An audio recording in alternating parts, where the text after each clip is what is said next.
Hello! I'm so glad you're here. My name is Melissa Lemon and welcome to my video, Intuitive Healing Techniques. This is from my Getting Started series. This is video number 3 and you can access my pre-recorded video sessions at sunriseenergyhealing.com. So let's go ahead and talk a little bit about the intuitive healing techniques that I will use in my sessions. So the first one is tapping. Tapping is a well-known technique in the healing and therapeutic realms. Some people, there's EFT tapping, there's some different kinds of tapping, but it helps to ground us, or in other words, to connect our bodies and our spirits, to connect our subconscious minds and our conscious minds as we shift out of old patterns and release negative energies, which helps us stay present in the moment so our thoughts don't wander off as we work on healing ourselves. It also helps us physically release the energies by triggering the movement of the lymphatic system, and it helps to awaken the subconscious mind and invite the subconscious mind to be more engaged and to let go of unwanted faulty beliefs. So it serves a lot of purposes. It's a really good thing. In the tapping world, there are a lot of specific ways to tap, but I just recommend tapping wherever is comfortable to you. So often I tap on my collarbone, or even my sternum, or my temple, or my forehead. Really, whatever. Sometimes I tap on my shoulders, like I cross my arms and tap on my opposite shoulder.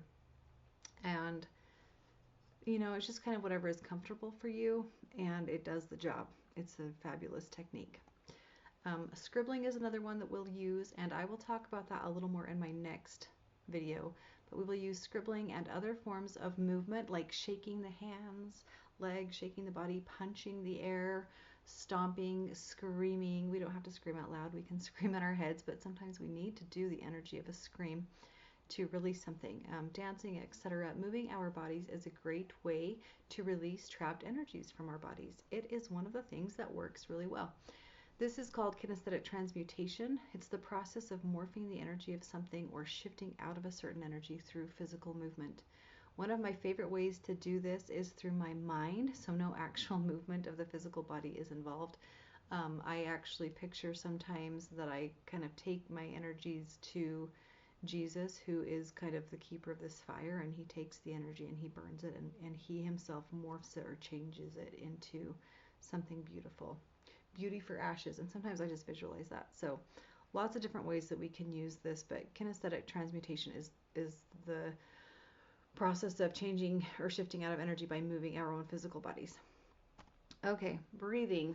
This is in caps because it is very important. I probably should have put it as number 1, but breathing helps to release energies through our respiratory system and bring in essential chemicals like oxygen, among others, to help break down the chemicals of emotion that are created in the body. So our very inhaling and exhaling is a technique that we use to release energies.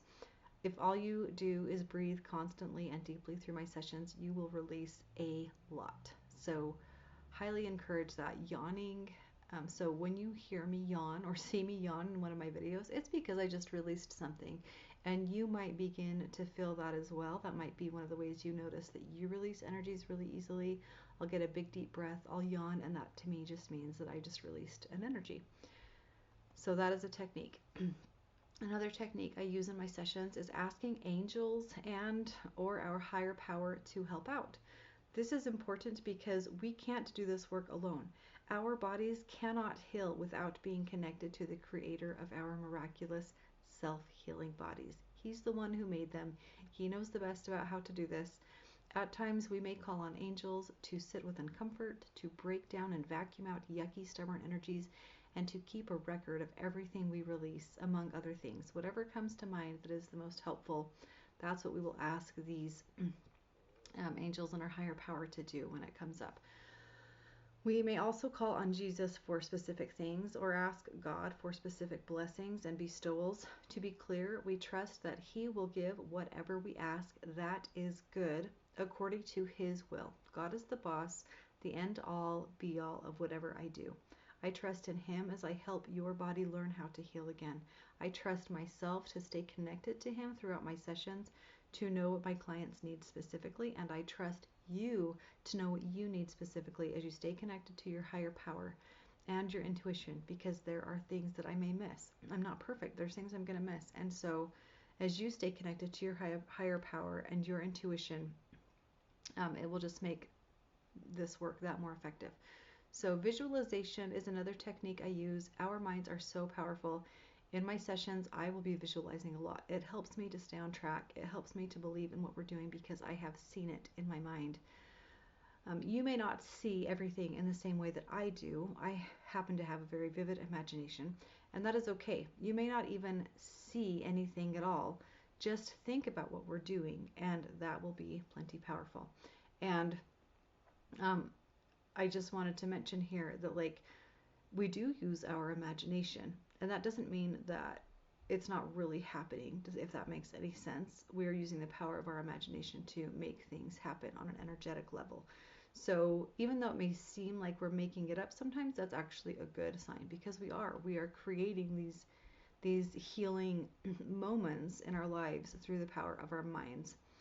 And we do use our imagination in that process, or I do a lot. So okay, quickly, some of the other things we might use that I'm not going to talk a ton about, but just so you're aware before you start my sessions: journaling.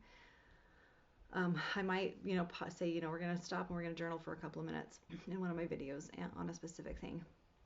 Symbolic imagery is something I might use. Again, that's back to the imagination. But our subconscious minds are super responsive to symbolic images. And so that's something that we might use sometimes. Divine downloads, we basically ask the divine to download information to our subconscious minds, and we just have to be willing to receive it. And it works. It's powerful. Feeling emotions, so sitting with and feeling our emotions. Lymphatic drainage massage. So I talked a little bit about how tapping stimulates the lymphatic system, but massage actually works a little better than tapping, and so that's something we might do, is like massage specific points sometimes along our lymphatic system. The power of our minds to call specific energies to us.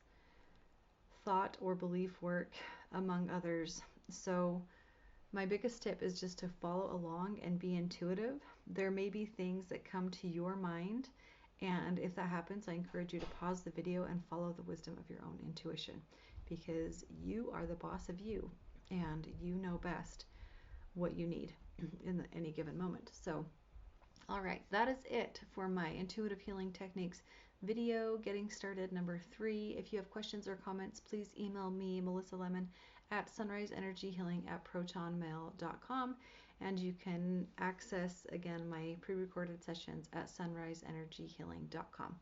Thank you so much for watching, and we will see you next time. Bye.